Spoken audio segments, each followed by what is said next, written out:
Let's begin indeed. Hello people, Sir Jerry speaking. TheCrazyBunch's WebShow's number 126. Today we're doing not one, not two, but 3, 4, 5, 6, 7, 8 dev topics. And we'll do one news report and then we'll talk discussion about Remix Palm, because I have issues with what's going to happen next to his time and things like that. But anyway, let's talk about some dev topics right now, shall we? So we got for us. Let's talk about Milton Aerosol.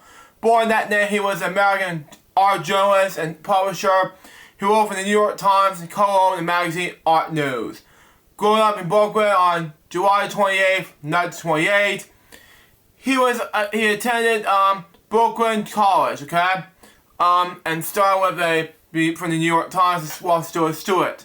He joined the newspaper in 1945 as a copy boy and began reporting in 1948. He was a public journalist with that as a paper, devoting mainly for the drama department and film reviews. In the early 60s, Aerosol discovered a niche in the area of the cultural,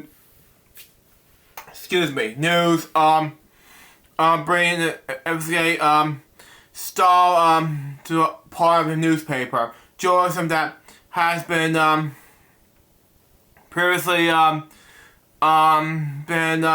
devoted to reviews of exhibit of and biological profiles and important personalities. He began to come to know the support of artwork by stupid Nazis. Anyway, in 1966 book, The Art Stealers, a history of current fabulous art thefts, was an important milestone in his professional development.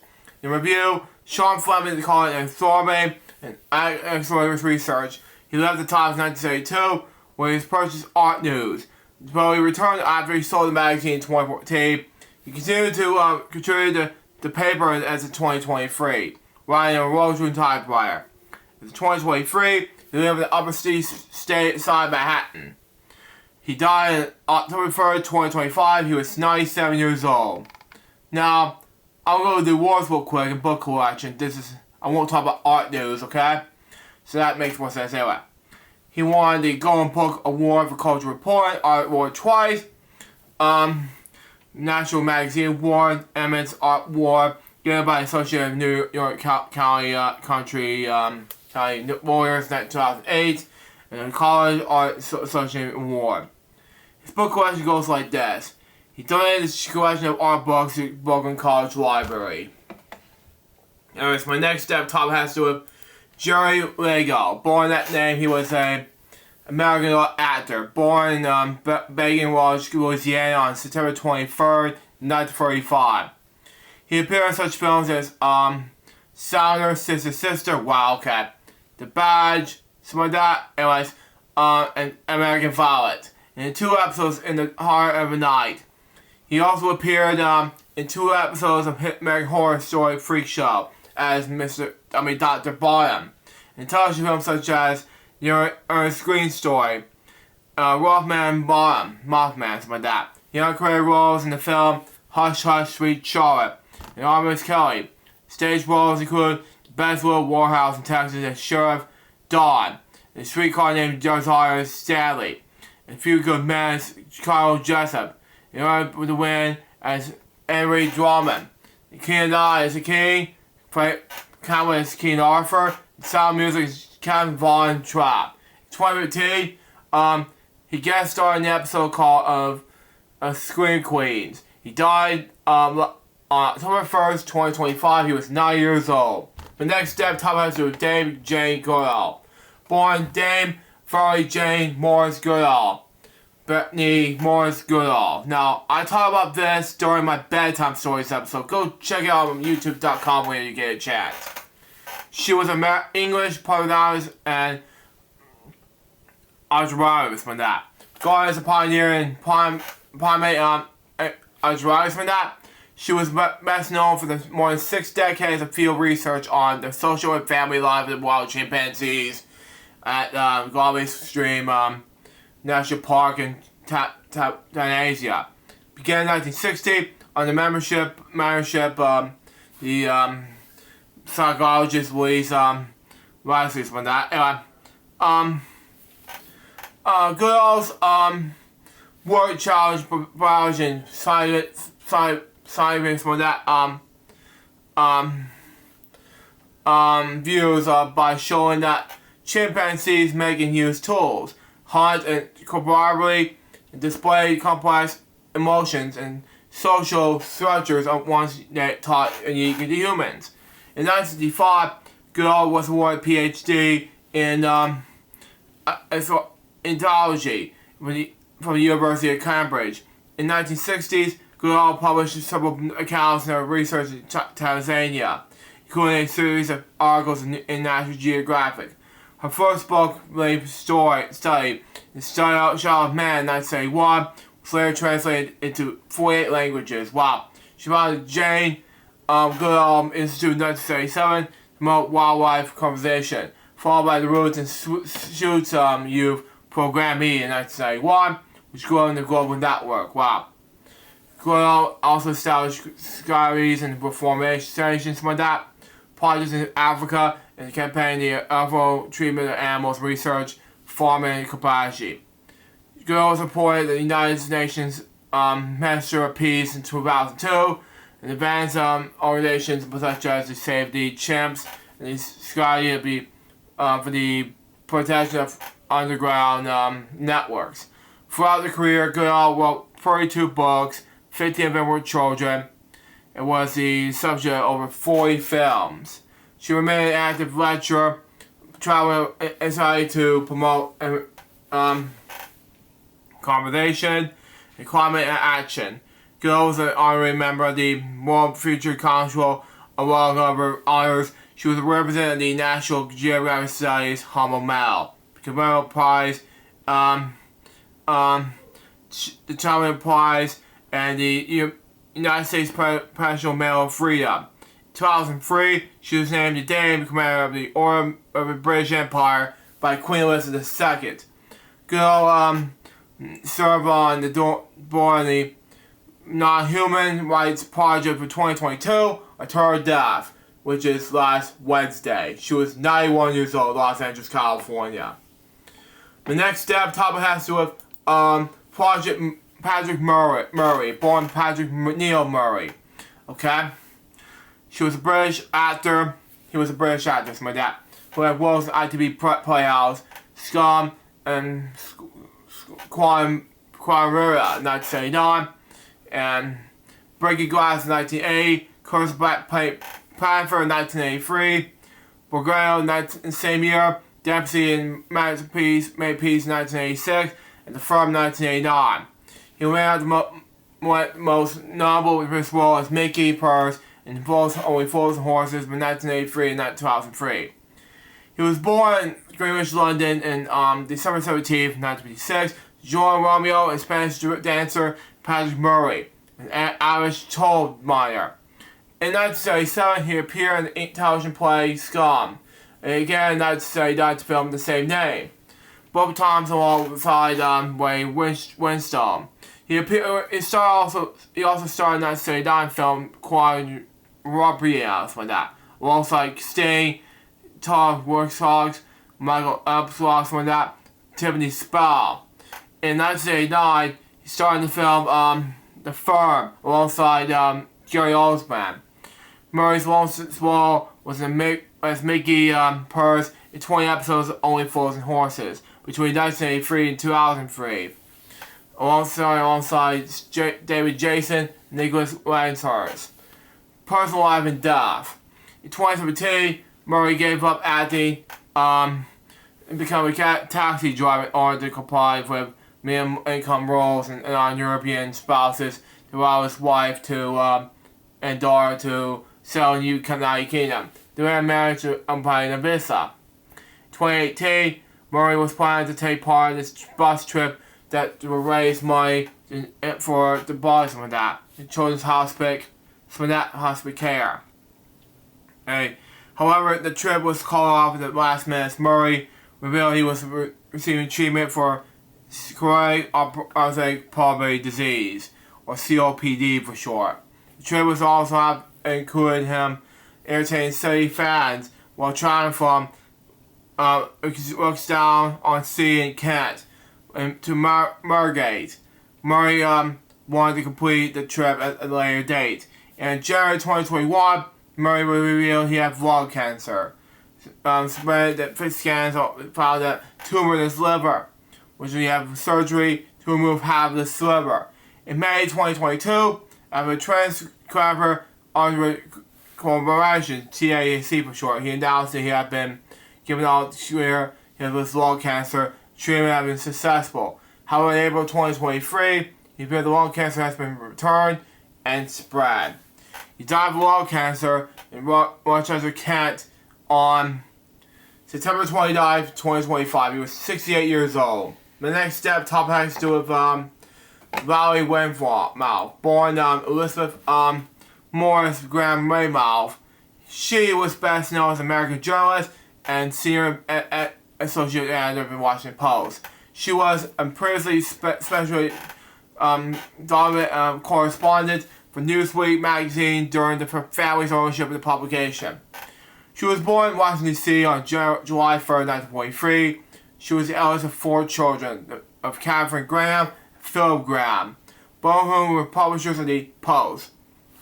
Her maternal grandmother, Agnes Mayer, was the welfare of German agency, something like that. Anyway, father, Phil Lewis Graham, was born in Terry, South Dakota. The eldest of her 3 younger 6 brothers is Donald E. Graham, who was the publisher of the Post from 1979 until 2000. A position held by Weymouth's daughter, Catherine Weymouth, from 2008 to 2014.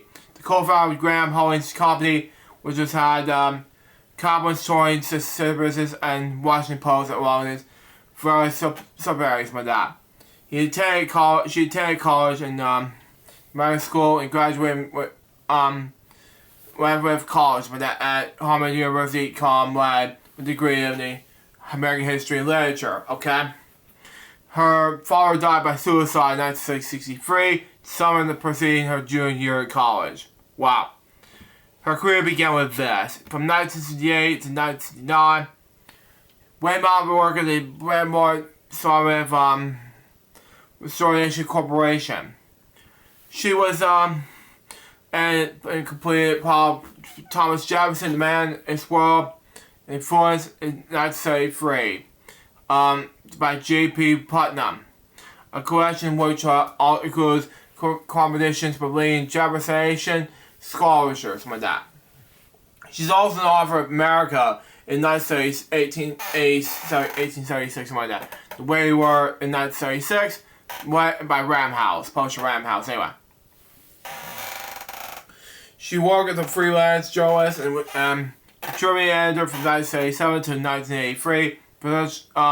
Publications New York Magazine, New York Times Magazine, Esquire, and Monthly and Parade. From 1983 to 1986, she was corporate editor of the Los Angeles Times. Something like that. But anyway, Weymouth later served as senior and associate editor of the Washington Post. She wrote the Foreign Affairs for conducted exclusive interviews with foreign and the state from 1986 onwards. She was well known for having secured honor to get I can't remember, but she was well having secured how to get exclusive interviews from at the state. Anyway, move on. Next, among her most famous interviews in her 1984 interview with Shaban Arson, like that was her first interview. He granted an American journalist. Her 2002 interview with Colonel Muammar Gaddafi in the tents in the Libyan desert. In November 2002, she did an interview with the newly elected president of Brazil, Luiz Inácio Lula da Silva, something like that.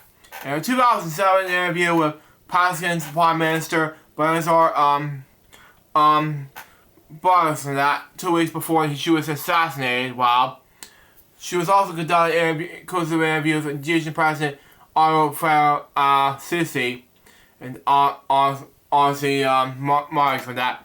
Joins King Anwar II and Syrian Presidents Hazel assets for that. And Barzo assets for that. She interviewed every as well my Prime Minister from 1981 hours, including Simon Paris, Yarzag Ryman, most recently Benjamin I can't pronounce his last name, sorry. Hard to pronounce, sorry. It starts at the end, sorry. But anyway, 2022, she interviewed Ukraine's President Yaroslav Zelensky just before the war broke out. Wow. It's just, we talked about this during my Friday show on February 25th, and it was a portray that Remix and I and Billy talked about the whole Ukraine war out thing, and I was like, wow. In June 2017, Weymouth conducted the first program interview with South Korea's new president, Moon Jae-in, in Seoul, South Korea, to discuss the crisis in North Korea. Wow. Is it Seoul, South Korea, or what? I don't know. Yeah, it's South Korea. Okay, makes sense. Anyway, in April, Weymouth interviewed Italy's new Prime Minister, Paul Gualmi, for that, to discuss the fault for the growers into that country.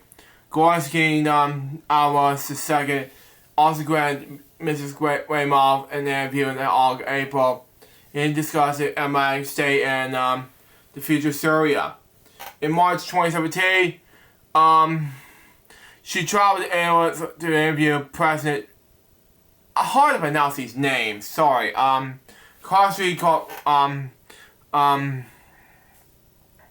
Okay. Sorry to pronounce. It starts with a K. Sorry. About a friend from Russia. Wow. She very wanted to Revelia, pronounce this country's name. Sorry. When she interviewed President Dara Grabowski about the same topics, and in January 2018, is it 2018 or 2016? I don't know. Anyway, Weymouth interview Mossad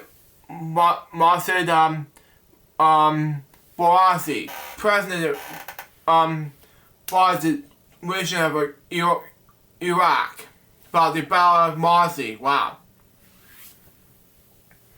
Mosul, I pronounced it. Anyway, in December 2016, Lally Weymouth traveled to Peru, conducted an interview with Peru's President Pablo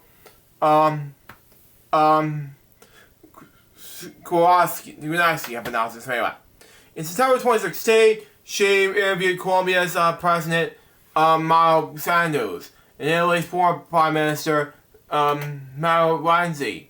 Taiwan's President Tsai Ing-wen gave Weymouth her first interview about taking office in Trumpsy in July 2016. Brazil's President Michael Temer granted his first foreign interview to L. Weymouth in June 2016. In November 2016, she traveled to Myanmar to interview Yang Sang-yu-kai. Sorry. It was foreign parties overwhelming victory in the country's elections. Okay, makes sense. Anyway, personal life and death. In 1964, then a senator of African, something like that, she married architect Jan Weymouth. They divorced in 1999. They have two daughters. Calvin Weymouth published in the Washington Post from 2008 to 2013, year I graduated from high school anyway, and Pamela Alma Weymouth from the Washington Huffington Post. Weymouth was portrayed in the 2015 film The Post by Alison Breeze, my dad. Sadly, Lally Weymouth passed away from pancreatic cancer at a home in Manhattan, New York. On September 29, 2025, she was 82 years old. The next step, top has of Alison Drowner. Born Alison Drowner Bates, she was best known as an Australian television and radio presenter for her work in MTV Australia, New Zealand, Triple M Sydney, and Sovereign Cross Australia.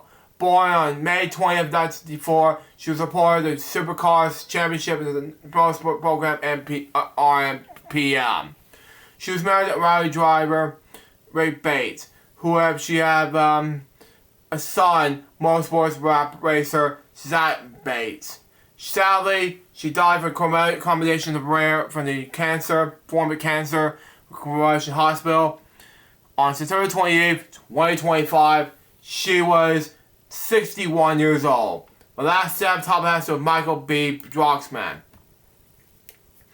Born Michael Barnett Droxman, he was a American screenwriter, acted probably in the 1990s. His script for B-movie producer Roger Corman include Kramer Warrior 1994 with Kerry Brosnan, Brinsberg, and Chappell in 1995 years born. Starring Martin Sheen and F. Murray Abraham, and Doorway in 2000 with Roy Scheiersman, who she also directed.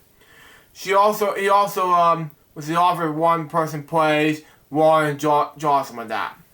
Anyways, initially he was also an author of several non-fiction books about Hollywood. His films and the people that will make them into Basil Rathbone and his life in his films, the art of storytelling, how to write a story, any story, Made Again, Sam, and several remakes, Miss Donna Shore, plus Steve novels, Nobody Drowns in Mario Lake, Charles Watcher, Merlin Ballion, Jackie Goes to Dixie, and Dark Cry, something like that.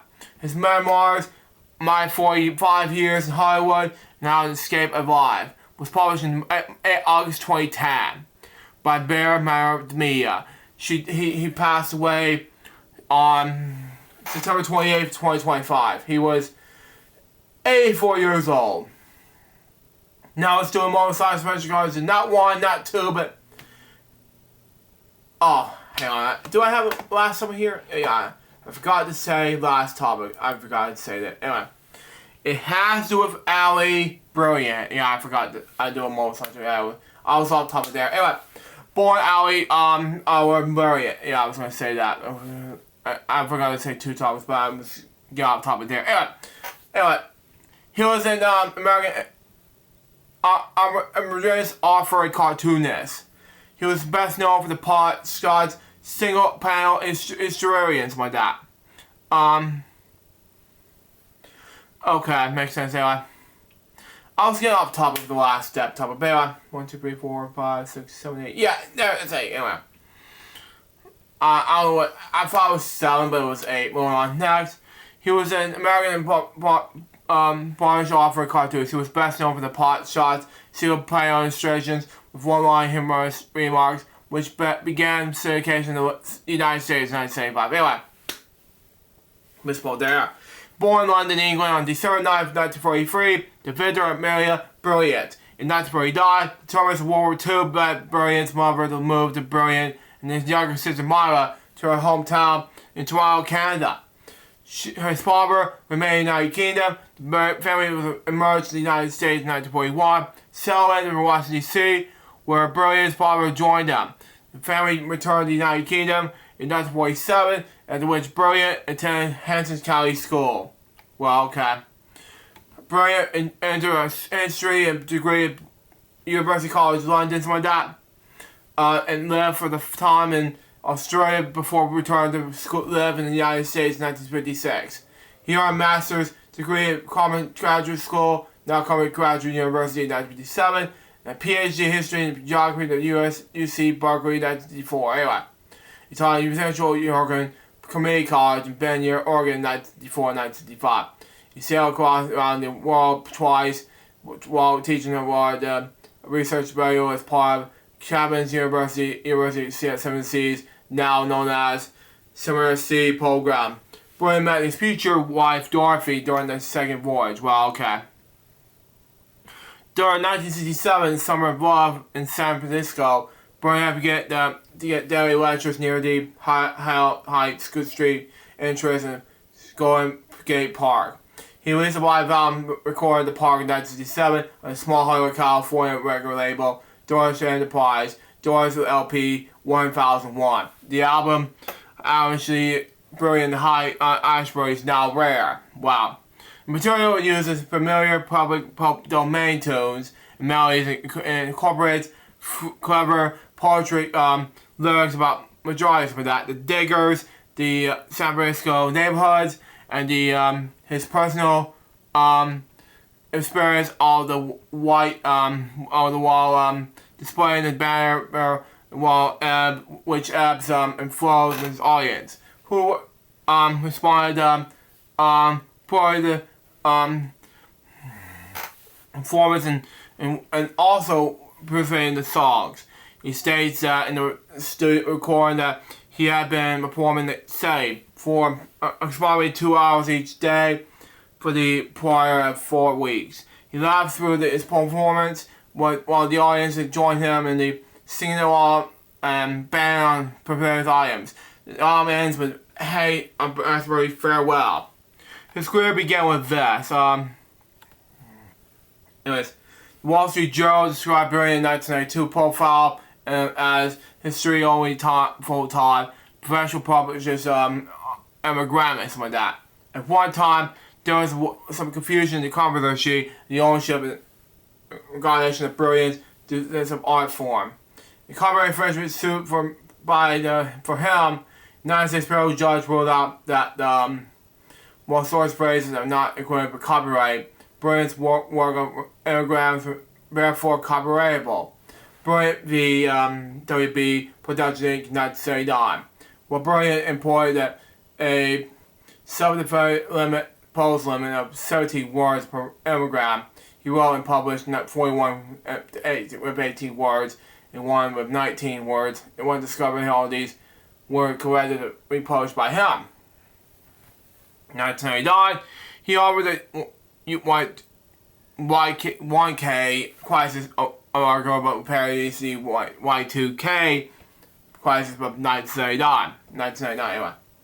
Part of counterculture and scene of San Francisco in the late 60s. Brilliant sang a series of parody songs about the hippie movement and John Gate Park. The hippie movement happened, called the Hate Ashbury song books, when that song now appears on the CD collection available on his website. Now, copyright controversies, and then we'll move on to personal life of that. But anyway, in his 1980 book, Information Librarian, something like that, Brian Martin's called Brilliant, Special Immigrant, something like that, who has been known for threatening legal action in order to display his market predation, something like that, over legally owned fragments of human language. This thus managing to reveal one of the main adversaries behind intellectual property, namely the ability to limit the free use and this violation of human expression. When Brilliant found something who had used one of these immigrants, he contacted them, demanding a payment for breach of copyright. For instance, in 1991, television journalist David Brinkley wrote a book, and it's titled My Opinion, title which he described to a friend of his daughter. Brilliant contacted Brinkley about copyright violation. Wow. Concerned that his friend had been copyright quality. An issue that Brilliant had copyrighted in 1974. Ramhouse, Brilliant's partner, paid Brilliant $1,000 without contacting the issue. In a separate 1979 case, a company copied two of the Brilliant's phrases. I may not have been totally perfect, but parts of me are excellent. And I have abandoned my search for the truth and I'm now looking to good fantasy. Now in the third place, and on the sale and t-shirt transfers, the district court acknowledged the phrases was established by that and pointed out explanation, ruling that they were protected by copyright. Personal life and death. He met Dorothy Tugger in 1965 while sailing around the planet as a teacher and residents aboard and research vessel. They were married in 1968 and and settled in Santa Barbara, California, 1973. He lived near the Santa Mission and maintained an office on West Marshall Street. Dorothy died on May 24th, 2018. Sadly, Ashley Burry had passed away in the hospital in Santa Barbara, California on September 24th, 2025. He was 91 years old. Now, let's do a more refresh regards to not 1, not 2, but 8 death topics right now.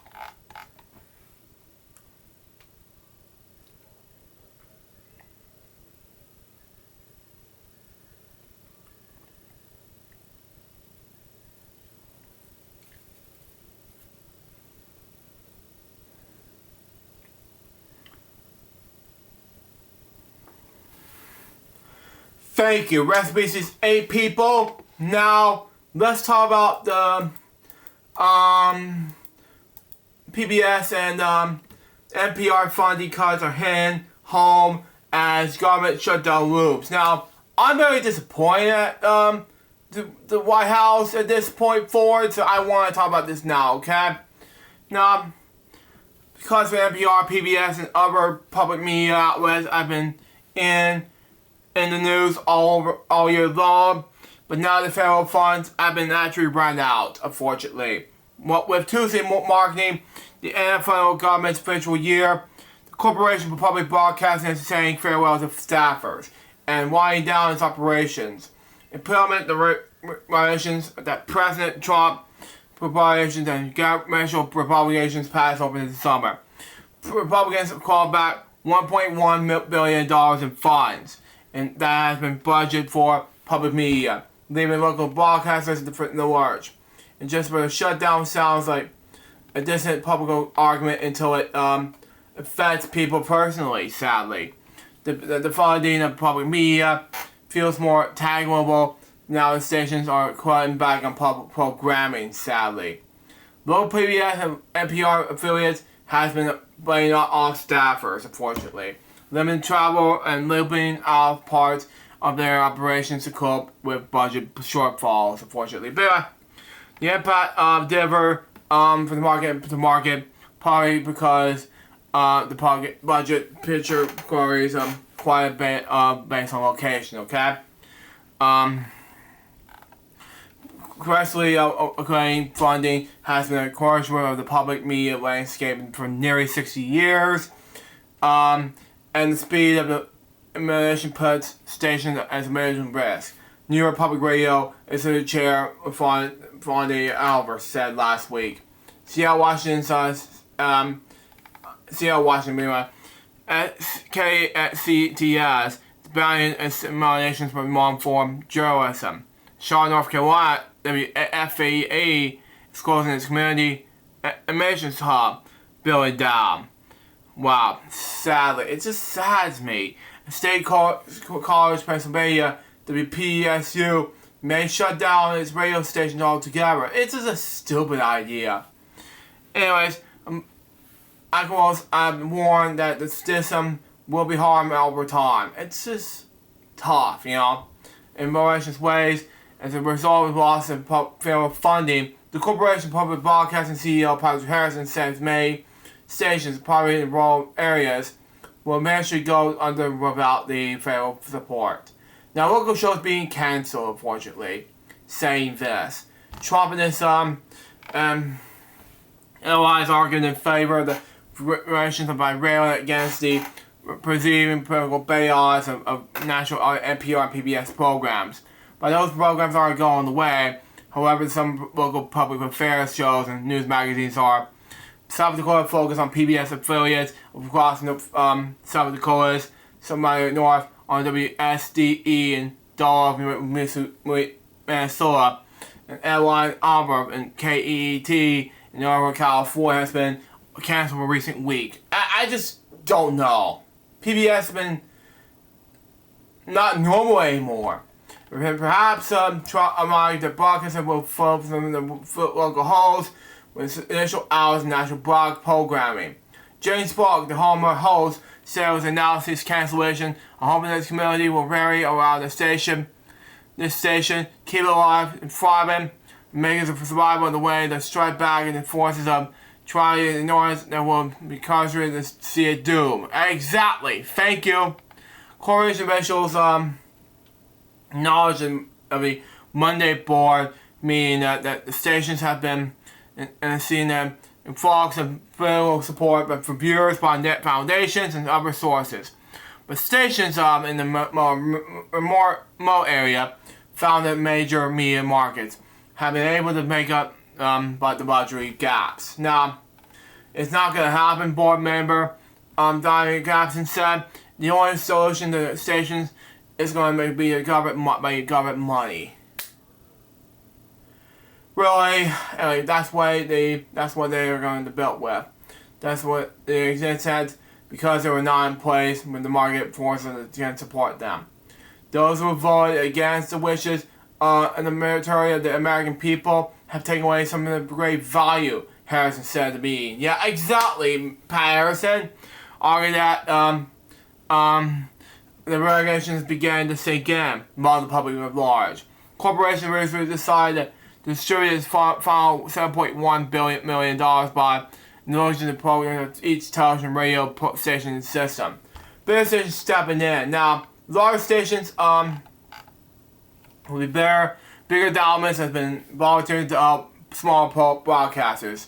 New York Public Radio is it's operating its television programs, like that, such as Radio Lab and Science Project, cash grab stations for free for the next 12 months, waiving the usual distributing fees.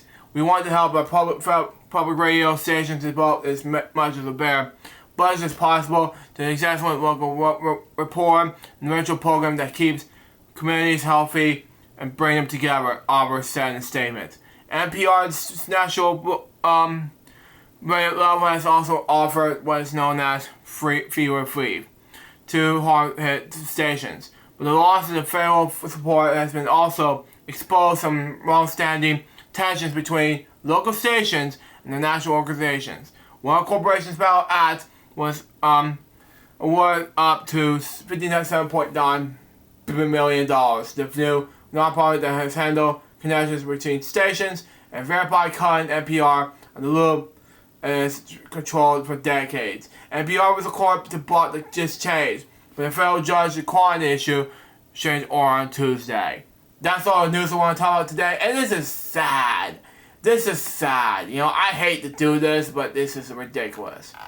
Now, before we go to this episode, I want to talk about this stupid issue I want to say. And that has to do with Remix Prom, okay? Now, I'm sorry, but this has to be said, okay? I will post a follow-up, and clear confusion of retirement saga. Now, I hate to say it, that's just stupid. I want to not come up with a plan. He's not going to come up with this retirement issue. Now, but understand that everything I say is my own and not to hurt everyone. Now, that is an opinion of beliefs. Now, I'm sorry, but that is a slap in the face right there. I will talk about this next week regarding to the whole retirement, our retirement issue, our retirement thing for BBT. Oh, come in. We're going to the hospital. We'll be back in just a little bit, okay? It's fine. I'm almost done with the show, by the way. Anyway, sorry about that. Anyway,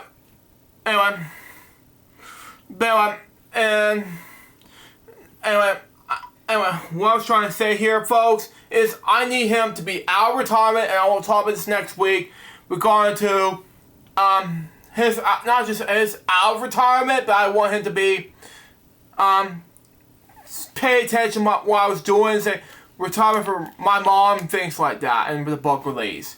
Now he just also said I love what I do here on YouTube, but it's just not fun anymore. Stay tuned. Now this is a stupid idea, but I want him to be out of retirement from YouTube, and this is no joke. I want this to be a out of retirement for BBT and nothing else, okay? This is an outrage. I just want to be done for the whole retirement saga. I just want it to be the best. I just want to continue to do BBT forever. And that's final. That's it. Nothing else. That's all I'm going to say. Anyways, guys, that was this Crazy Bunch web show ups number 126. Hope you enjoy. Hope you understand that BBT Remix Pump is not going to be stepping down as crazy as Elgin Fry's creative consultant show. But anyway, I'll talk a bit more about it in the whole entire, let's say, I can't remember, but honest video coming away this Friday. Coming up this week. Be look out for it. I'm just probably sometime this month. I'm not sure. Probably around this month, but stay tuned. Next one will be 127 episode of Crazy Bunch web show. Now, my excuse me, I gotta digitalize some tapes, and I gotta get ready for some other things like that. Till next time, so John's Spice Baby, women seriously out. See ya.